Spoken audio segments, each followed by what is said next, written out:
కడప జిల్లా కాసినేని మండలంలోని నర్సాపురం బొబ్బులాపురం మధ్యలో సగిలేరు నది పక్కన వివేకానంద ఫౌండేషన్ ఆధ్వర్యంలో నూతనంగా జరుగుతున్న అనాథ వృద్ధాశ్రమ నిర్మాణం కొరకు చెముడూరు వీరాస్వామి ఆయన కుమారుడు విశ్వేశ్వరుడు ₹1,00,000 ఆర్థిక సహాయాన్ని అందించి మానవత్వాన్ని చాటుకున్నారు. వివేకానంద ఫౌండేషన్ అధ్యక్షుడు రామకృష్ణారెడ్డి చేస్తున్న సేవలను అమెరికాలో ఉన్న విశ్వేశ్వరుడు తెలుసుకుని ఈ ఆర్థిక సాయం అందించారు. శనివారం ఆయన తండ్రి వీరాస్వామి అందజేశారు. ఈ కార్యక్రమంలో మేనేజర్ ఈశ్వర్, వీరయ్య తదితరులు పాల్గొన్నారు. చాలా శ్రమతో కూడిన విషయము. ఇలాంటి మహోన్నతమైన కార్యక్రమం చేసినందుకు రామకృష్ణారెడ్డికి, ఆయన బృందానికి నా హృదయపూర్వక నమస్కారాలు. చాలా లోతైన ఫౌండేషన్ ఇచ్చి 20 అడుగుల నుంచి 15 అడుగుల లోతు ఫౌండేషన్ ఊడ్చుకుంటూ ఇంత పెద్ద కార్యక్రమం చేయడము సన్నపని కాదు. కానీ ఇలాంటి పరిస్థితుల్లో నా పెద్ద కుమారుడైన అమెరికాలో ఉన్న విశ్వేశ్వరరావును రామకృష్ణారెడ్డి గారు సంప్రదించడము, ఆయన నా ద్వారా ₹1,00,000 ఆశ్రమానికి ఇవ్వమని చెప్పడం జరిగింది. ఆ మేరకు నేను ₹1,00,000 అందించడం జరిగింది.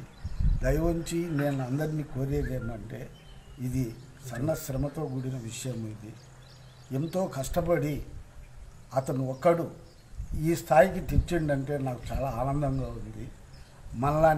మనలాంటి అంతో ఇంతో ఆర్థికంగా ఉన్న వాళ్ళం అందరం కలిసి ఈ కార్యక్రమాల్లో పాల్పంచుకుంటే ఇది ఇంకా డెవలప్ అయ్యి ఎందరో పేదలైన అనాథలకు ఆశ్రమం కల్పించిన వారమవుతాము. కనుక దయవుంచి అందరూ కూడా తమ వంతు సహాయం చేయాలని కోరుకుంటూ నమస్కారం. ఈరోజు మా గురుగారు అయినటువంటి విశ్రాంత ఉపాధ్యాయుడు చెముడూరి వీరస్వామి సార్ గారు వివేకానంద సేవాశ్రమాన్ని సందర్శించి దాదాపు ₹1,00,000 ఆశ్రమం నిర్మాణానికి విరాళంగా అందించారు. వారికి, వారి కుటుంబ సభ్యులకు, ముఖ్యంగా ఎక్కడో అమెరికాలో ఉన్నప్పటికీ మాతృదేశం మీద ప్రేమతో స్వగ్రామమైనటువంటి కల్స్పాడ్లో ఎన్నో సేవలు చేస్తున్నటువంటి గొప్ప వ్యక్తి విశ్వేశ్వరన్న గారు సార్ గారికి చెప్పి సార్ ద్వారా ఇక్కడ ₹1,00,000 అందించడం అనేది చాలా సంతోషించే విషయం. సార్కు మేము ఈ సందర్భంగా ఆశ్రమం తరఫున హృదయపూర్వక ధన్యవాదాలు తెలుపుతున్నాం. సార్ గురించి ఇదొక్కటే కాదు, సారు ఇక్కడ ఈ ఆశ్రమానికే కాదు, ఈ చుట్టుపక్కల ప్రాంతాల్లో ఎక్కడ ఏ కార్యక్రమాలు జరిగినా కూడా సారు తన దాతృత్వాన్ని చాటుకుంటూ ఉంటారు. గతంలో ఎన్నో ఆలయాల్లో బోర్లు వేయించి, మరియు ఎండాకాలం వస్తే తాగునీటి వసతి కల్పించడం, మరియు గ్రంథాలయం కల్స్పాడ్లోని ఎప్పుడు లేనటువంటి ఎక్కడ లేనటువంటి గ్రంథాలయాన్ని స్థాపించి ఆ గ్రంథాలయాన్ని అభివృద్ధి చేశారు.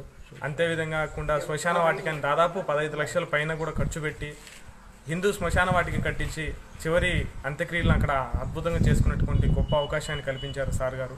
మరిన్ని అప్డేట్స్ కోసం మా యూట్యూబ్ ఛానల్ ని సబ్స్క్రైబ్ చేసుకోండి.